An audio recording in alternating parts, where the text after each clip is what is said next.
Hai semuanya, perkenalkan saya Sofia Selita Audrey Oik dengan NIM 239114040. Saya berasal dari kelas Teologi Moral B. Nah, pada kali ini saya akan membahas tentang kebebasan dan juga tanggung jawab. Jadi, apa itu yang dimaksud dengan tanggung jawab? Nah, itu merupakan kemampuan seseorang untuk memberikan respon atas tindakannya. Respon ini memiliki dua komponen utama. Pertama, kesiapan untuk menjawab mengapa tindakan tersebut dilakukan. Kedua, kesiapan untuk menanggung konsekuensi. Nah, menerima segala risiko atau konsekuensi atas tindakan yang telah dilakukan. Kemudian, terdapat tindakan yang bermoral. Nah, tindakan bermoral itu mengendalikan dua unsur fundamental, yaitu kesadaran yang berarti tahu apa yang kita perbuat dan mengapa kita melakukannya. Tindakan ini didahului oleh pertimbangan. Yang kedua, bertindak bebas. Nah, tindakan ini dilakukan atas kemauan diri sendiri. Dengan menghendaki tindakan kita, maka orang tersebut siap menanggung konsekuensinya. Kemudian terdapat tanggung jawab moral.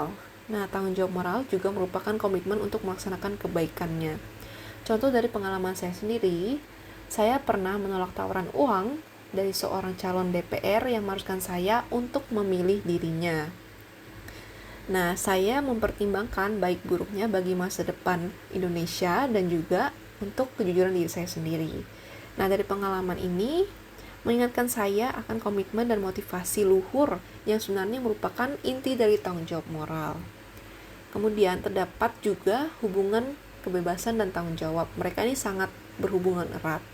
Karena jika seseorang hanya dapat bertanggung jawab jika ia bertindak dengan bebas, maka konsekuensinya semakin bebas seseorang, maka semakin besar pula tanggung jawabnya. Nah, karena tanggung jawab masyarakat atau kesadaran pengetahuan dan kebebasan, maka kurang atau tiadanya kedua hal itu menjadi penghalang tanggung jawab. Kemudian, terdapat halangan-halangan dalam tanggung jawab. Yang pertama, ketidaktahuan, yaitu ketidaktahuan yang teratasi. Nah, jika seseorang tidak tahu tetapi memiliki kesempatan untuk mencari tahu, maka ia dituntut tanggung jawab. Kemudian ketidaktahuan yang tidak teratasi, jika seseorang tidak tahu harus bertindak saat itu juga, maka ia tidak dapat dituntut tanggung jawab. Yang kedua, terdapat paksaan, yaitu jika seorang dipaksa, maka ia tidak dapat dikenai tanggung jawab, karena tanggung jawab tersebut akan dialihkan kepada orang yang memaksanya. Lalu ada juga terpaksa. Nah, jika seorang bertindak karena tidak ada pilihan lain, maka tanggung jawabnya akan dianggap berkurang karena situasinya dimaklumi oleh orang lain. Dan ketiga, terdapat kebiasaan. Nah, kebiasaan ini dapat menghalangi kita karena membuat tindakan itu menjadi lebih mekanis. Kemudian, terdapat opsio fundamentalis. Nah, opsio fundamentalis ini adalah pilihan dasar atau sikap dasar yang menjawab pertanyaan fundamental. Misalnya, mau menjadi siapakah aku ini?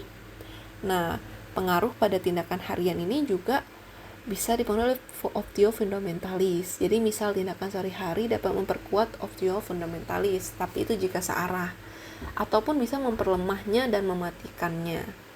Nah, contoh dari pengalaman pribadi saya, pilihan harian saya itu lebih memilih untuk masak di kos. Nah, ini dipengaruhi oleh pilihan saya yang lebih mendasar ke hidup sederhana. Nah, opsio fundamentalis ini sebenarnya juga bersifat dinamis karena akan berubah dan berjalan bersama proses menjadi manusia. Nah, bagaimana sih cara kita mengekspresikan kebebasan dan tanggung jawab sebagai mahasiswa?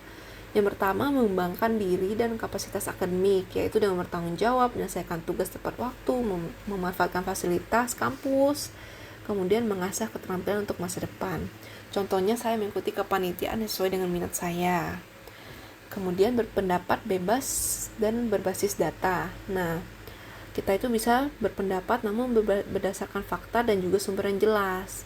Nah, kemudian kita menghindari kebencian dan menyampaikan kritik yang disertai solusi. Misalnya, saya menyampaikan kritik terhadap kebijakan kepanitiaan dengan memberikan alternatif perbaikan yang realistis. Kemudian, kita juga bisa menggunakan media sosial secara bijak dengan tidak menyebarkan hoax, menggunakan platform untuk edukasi, refleksi, dan juga diskusi yang sehat. Kemudian menolak provokasi yang memecah belah. Nah, contoh pengalaman saya selalu memverifikasi dan menyebarkan informasi tentang pendidikan, budaya, atau kesehatan yang jelas. Sekian informasi dari saya, semoga dapat diterima dengan baik. Terima kasih.